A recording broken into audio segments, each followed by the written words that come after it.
Okay. And then I also feel, especially with people that are, that have the Gemini rising, you feel like you're adopted. You feel like you don't belong in that family. You feel different from your siblings and from the people around you. And so being rejected, being scrutinized, being exposed, being vulnerable, you don't like that feeling. And a lot of the times too, for many of you, your automatic, defense mechanism is not so much defense. It's not so much like a Cancer, where they can retreat into the safety of their shells and just shut people out. Your defense mechanism is a little bit more offensive. So you're going to strike back like that Scorpio. You're going to strike back. You're going to give people a piece of your mind. You're going to, rather than directing the energy or the attention to you, you're going to be like, well, oh yeah, but you did this last time. You did that. And so it's a little bit problematic here, because trying to get the last word in and trying to argue with somebody who doesn't really care about truth, who doesn't really care about, morality, who doesn't really care about getting to the bottom of the story or getting to the facts. It's very circular. It doesn't really resolve anything. And then it exposes you more. Okay. So the smart thing to do is actually to retreat into your sanctum, like the Cancers, when they have, the safety and the security of their home, their clan, their shell. Just draw back this energy, not act, and kind of contain yourself and sit still with yourself. And yes, it is very difficult to do that, but you don't really have a choice. Okay. So that is an energy happening since the March timeframe. It is spilling over into April. And the thing about April, because we are dealing with this Mercury retrograde cycle in Aries, nonetheless, the most hot-headed sign in the zodiac, it basically means that, people are going to be very uncensored in the way that they talk. They're just going to shoot out BS at you. They're going to shoot out BS at each other.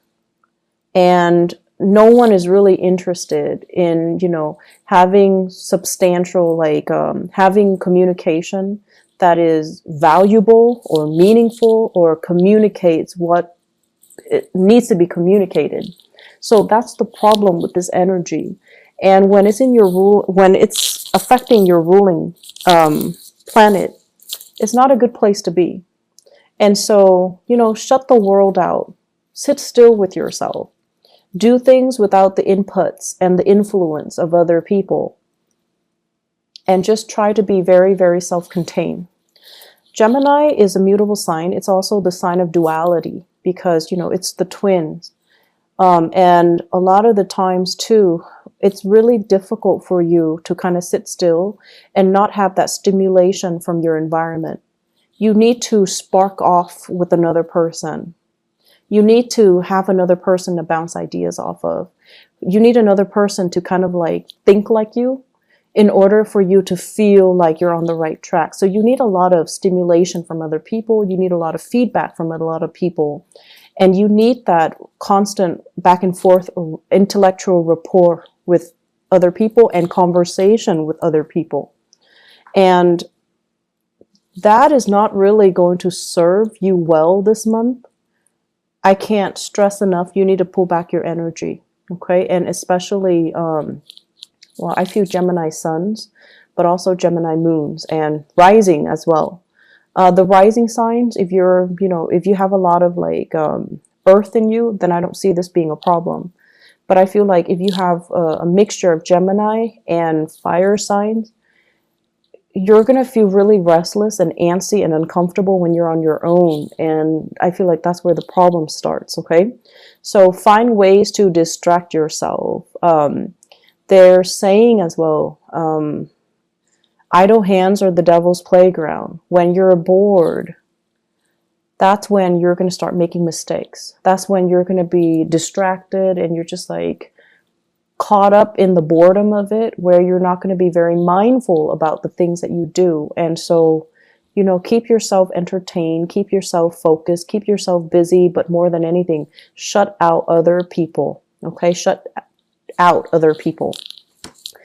First of all, what I'm seeing here, there is going to be a tremendous amount of financial prosperity. So finances looks really good, and you know, no news is always good news in the financial sector. What I feel here is they're saying things are getting wrapped up. Okay, so that basically means publishing, speaking engagements, as well as decisions based on work contracts, based on projects, based on fulfillment, based on, you know, delivery. It's like somebody solicit you for your services, you deliver, you seal the deal, it's done, you get paid, they're rendered a service, everybody's happy. And I feel like you might have, you know, they're saying multi-million, you might have really lucrative contracts that is finalized and you're in a really good space right now. You might have speaking engagement, book deals, whatever it is, those things are finalized. And you're getting, you know, the back pay from that. So there are a lot of projects happening around you, and it seems really stable. It seems really good. There will be as well many, so I'm seeing like celebrations, okay, where you're invited to different functions. And once again, visibility is going to be a big issue for this month, where too much visibility can be a bad thing. So be selective about where you go, and be selective about, you know, the types of crowd that you know is going to be there. So for example, if a friend of a friend has like, you know, this meetup situation, and you know that there will be some people that you don't really click with or jive with, that's going to be there. You can decline, or you can choose to shorten the amount of time that you're there, okay? So I feel like being a little bit more strategic about where you are putting your time, so that it doesn't create a situation where, you know, too much visibility can create conflict, where you're being scrutinized, or you're exposed to things and situations and people that aren't good for you, okay? Because I know deep down you guys are very, very sensitive towards criticism. And so being around people that you pick up intuitively that they don't like you, it's not easy. It's not easy to grimace through that experience, and it's not easy to put on a brave face and pretend like it doesn't affect us. It's not easy. It's not easy for anybody. And so you don't need to put yourself through that, okay? So I do see lots of social functions though, and you know, it's going to have a positive outcome, but I feel like you have many to choose from. You don't have to say yes to them all, so be a little bit selective, okay? What I'm also feeling as well is they're saying interference in the home front. And interference in the home front basically means, it could also mean like the physical structure of the house, there's something wrong with it. And you have to hire contractors, you have to have plumbers, you have to have repair people come by and take a look, okay? So that's one of the ways in which interference can happen. The other way is if you are living with children, in-laws are coming into the picture telling you, do this, do that, raise my grandkid this way, raise them like that way. So it's like interference from in-laws, interference from family members, interference from, as well, third parties outside the relationship. I do see though, more than anything, it's like words being exchanged from in-laws, okay? And I'm also sensing as well, just like too many people with too many opinions, and feeling like they need to give them to give you like a piece of their mind, feeling like they're within their rights to chip in to tell you what you should do. Geminis, you guys have this very young and wanderlust and very curious energy. And a lot of the times too, I feel like people underestimate your age. People underestimate your wisdom because you have this very young, vivacious energy. And then they feel the need to interject and to tell you, like to give you, some life advice, right? And that can be really annoying. And so they're doing it from a space of, they do care, and that's why they do it. It can be very annoying though. And so if you can take that to heart, don't let it get to you. That's going to be helpful, okay? In the work situation, I have here the Two of Cups in the reverse. And the Two of Cups in the reverse, basically what this means is that you guys like your work environment, your coworkers and things like that. You guys like to have lunch with each other. You guys like to have, the friendship, that sense of camaraderie, that sense of we're all here for the same things. We're all here for the right reasons. We're all here because we're similar. So you want to have those emotional connections, I feel like, with your coworkers. And for whatever reason, the people that you're around, they're very, very ambitious. Not that you're not ambitious. You're definitely ambitious too. But you value the human connections. You value the conversation. And I feel like wherever you're working right now, everyone is kind of like looking out for themselves. Not that they're self-serving. It's just the environment is a lot more conducive towards their professional development, what they have to do so that they can get ahead. So everyone is like working, working, working. They've got their heads down. And you want to take a break from work, you want to have lunch, and everyone is like busy. So it just feels as if there's a dissonance between what you want versus the people around you, what they want, and the timing to do things, to kind of like enjoy each other's company, to not work, work, work all the time. The timing is just not right for it, okay? You're also feeling as well, some of you are in a position where the demands of work, it's like, I didn't sign up for this. I didn't expect this to happen. I didn't anticipate it was going to be like this.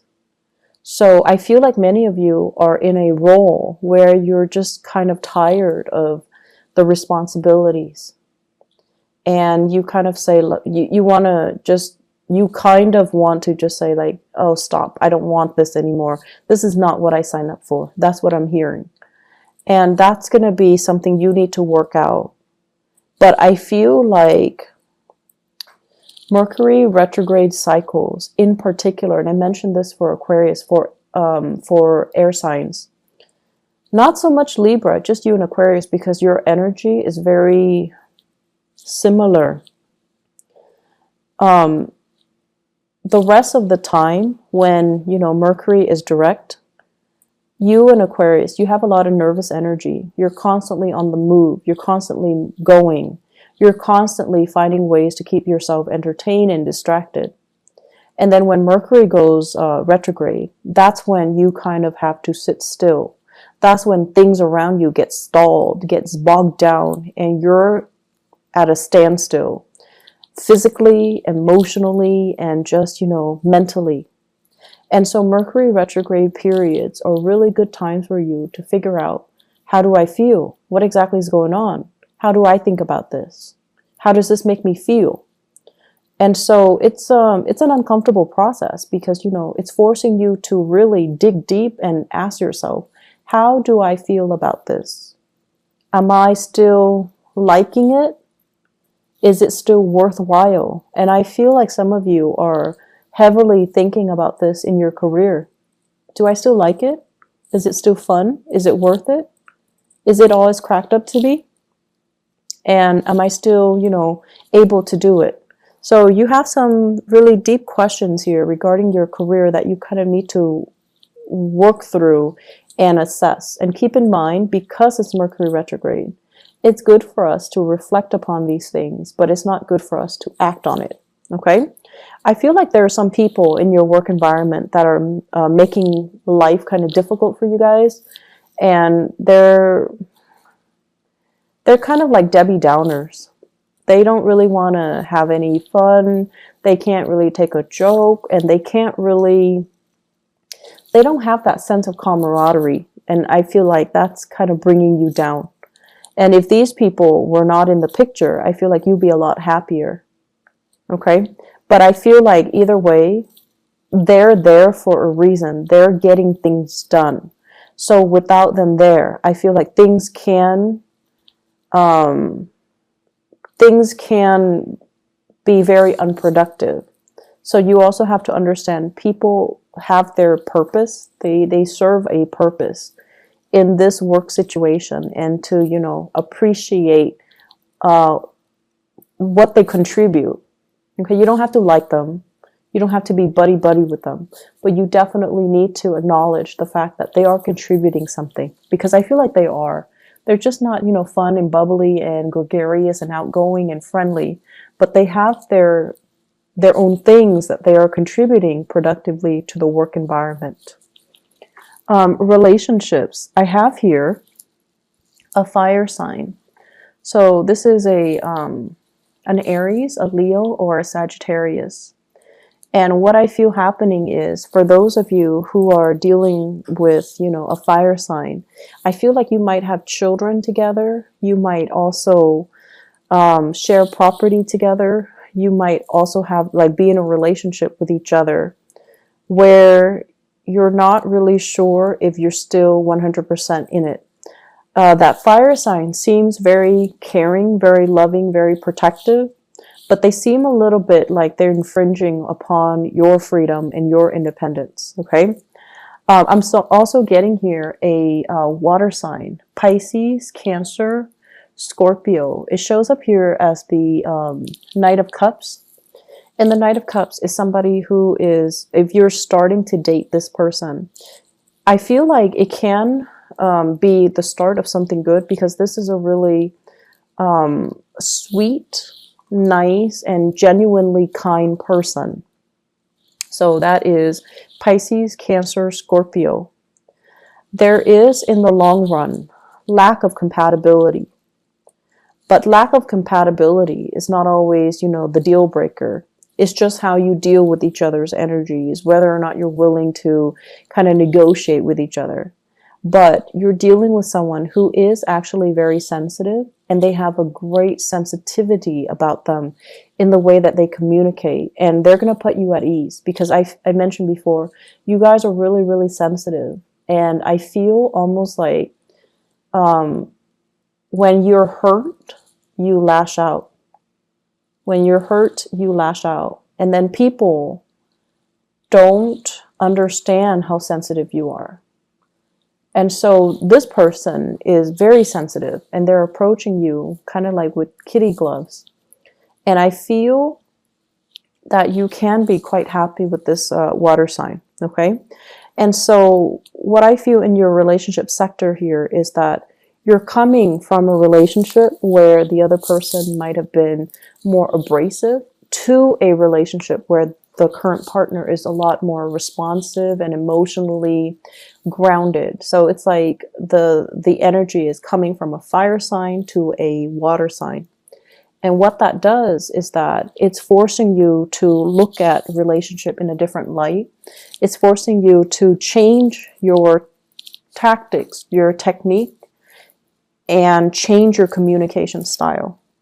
You don't have to be on the defense anymore, or you don't have to be on the offense anymore. You're actually with someone who has a lot more sensitivity, okay? They're saying here a partner that is older and wiser. So you could be male or female. I feel like your partner is a very, very old soul. This is somebody who's really wise. I see an owl. And an owl usually indicates to me someone who is not only, like wise beyond their years, but they're they're a very old soul. And they understand a lot of things without you having to spell things out for them. And I also feel like there's a lot of learning that's going to be happening here. if you allow it. Okay? So the way to maintain more harmony in this relationship is definitely Geminis. Don't interrupt when they're talking. Okay? You're going to be learning a lot from this person. And don't deprive yourself of those opportunities to learn. Okay? I also feel as well having opportunities to travel together to kind of expand your worldview and to try to, it seems to me like a process of incorporating everything that you know. You know, it's not just about trivia, gathering knowledge, but it's more about making connection between all the disparate pieces of knowledge so that you can form a genuine, holistic understanding of a situation. So many of you are kind of like at the next stage of your soul's evolution, where I guess the lower vibration of Gemini is about trivia, gathering knowledge so that you can, answer disparate questions, but not knowing how everything is interrelated, how everything is connected, how everything exists in a web that is all about interconnectedness.